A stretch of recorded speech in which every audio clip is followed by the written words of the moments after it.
తాకట్లో ఉన్న మీ బంగారాన్ని విడిపించి ఆ రోజు ఆన్లైన్ రేటుకి కొంటాం. Sharma gold company. Welcome to Suman TV. SLBC టన్నెల్లో కూరుకుపోయిన ఆ 8 మంది తిరిగొస్తారా? ఇంకా తిరిగొచ్చే అవకాశాలున్నాయా?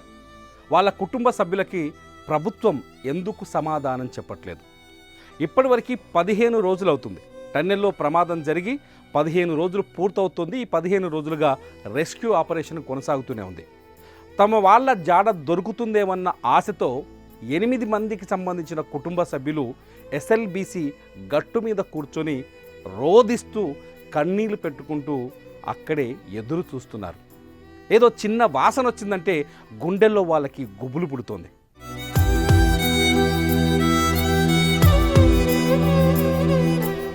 క్యాడ్వే డాగ్స్, స్నిప్పర్ డాగ్స్ తీసుకొచ్చి ఐడెంటిఫై చేశారు. అక్కడ డెడ్ బాడీస్ ఉన్నాయి అని తెలిస్తే వాళ్ళ దుఃఖాన్ని కంట్రోల్ చేయలేని పరిస్థితి ఏర్పడింది. రోబోలు తీసుకొస్తామంటున్నారు. అట్లాగే జీపీఆర్ సిస్టమ్ ద్వారా డెడ్ బాడీస్ ఉన్నాయి గుర్తిస్తామని చెప్తున్నారు. మొత్తంగా అన్ని రకాల ప్రయత్నాలు కొనసాగిస్తున్నారు. కానీ వాళ్ళ కుటుంబ సభ్యులకు మాత్రం, ఎవరైతే ఆ టన్నెల్లో ఇరుక్కుపోయి చనిపోయారని దాదాపుగా నిర్ణయానికి వచ్చారో ఆ 8 మంది, 2 ఇంజనీర్లు, 6 కార్మికులు ఉన్నారు ఇందులో. వాళ్ళ కుటుంబాలకి మాత్రం ఎటువంటి సమాధానం దొరకట్లేదు.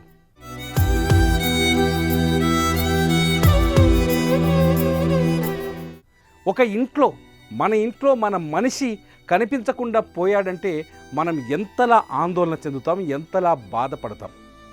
ఇప్పుడు ఆ టన్నెల్లో ఇరుక్కున్న ఆ 8 మంది కుటుంబాలకి ఏదో ఒక రకమైన ఓదార్పును ఇవ్వాల్సిన అవసరం ఉందా లేదా?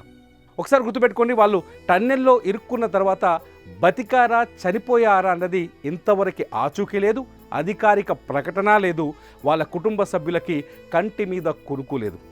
గడిచిన 15 రోజులుగా వాళ్ళు ఇక్కడే ఎదురు చూస్తూ ఏ సమాచారం వస్తుందో, ఏ క్షణం ఎటువంటి న్యూస్ వినాల్సి వస్తుందో అనే బాధతో కుమిలిపోతున్నారు. సో వాళ్ళ కుటుంబాల పరిస్థితిని ఒక్కసారి అంచనా వేస్తే నిజంగానే బాధ కలుగుతుంది. అధికారికంగా ప్రభుత్వం ప్రకటించకపోయినా, రెస్క్యూ టీమ్స్ ప్రకటించకపోయినా చాలా స్పష్టంగా అర్థమవుతోంది, బయటకు వచ్చింది, తెలిసింది అంటే ఆ 8 మంది టన్నెల్లో ఇప్పటికే అమరులైపోయారు. ఆ 8 మంది ఆ మట్టి దిబ్బల కింద ఇరుక్కొని కనిపించనంత లోతులో ఉన్నారని స్పష్టమవుతోంది.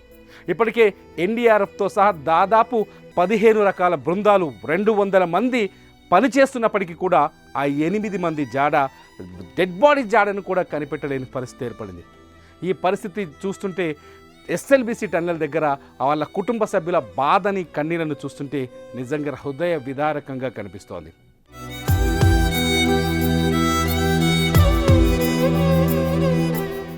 ఇంతకీ ఆ 8 మంది మరణించినట్టుగానైనా ప్రభుత్వం ప్రకటిస్తుందా?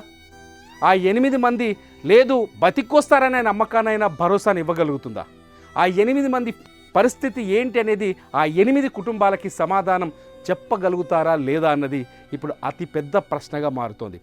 ఇవాళకి కూడా రెస్క్యూ ఆపరేషన్ కొనసాగుతోంది. కేరళ నుంచి తీసుకొచ్చిన క్యాడ్వే డాగ్స్తో మళ్ళీ డెడ్ బాడీసో, లేకపోతే మృతదేహాలు, లేకపోతే ఆ దేహాలు ఉన్న ప్రాంతాన్ని గుర్తించామనే సమాచారం ఆ టన్నెల్ నుంచి మనకు రెస్క్యూ బృందాల ద్వారా అందుతోంది.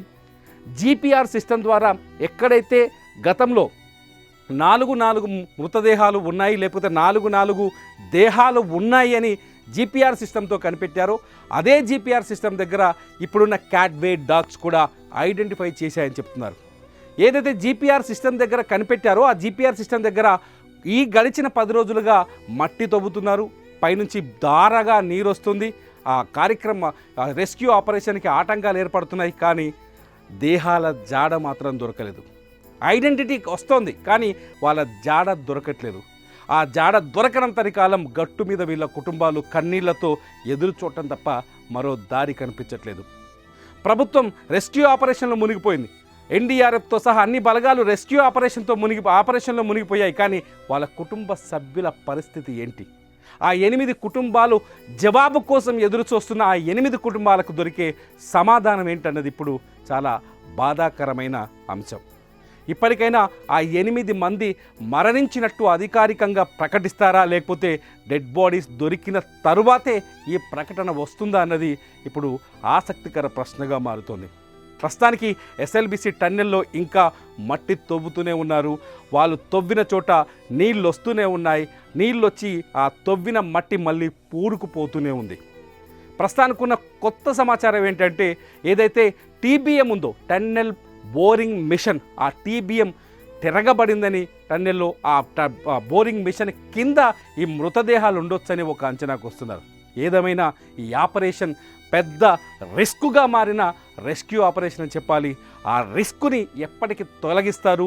ఈ రిస్క్ చుట్టూ ఉన్న ప్రశ్నలకి ప్రభుత్వం కానీ, రెస్క్యూ ఆపరేషన్ టీం కానీ, అక్కడ ఆ కాంట్రాక్టు దక్కించుకున్న జేపీ గ్రూప్ కానీ సమాధానం ఎప్పుడు చెప్తారన్నది $1 మిలియన్ ప్రశ్నగా మారుతోంది. మరి మీరేమనుకుంటున్నారు? ఈ వీడియో కింద తప్పకుండా కామెంట్ చేయండి. చూస్తూనే ఉండండి సుమన్ టీవీ.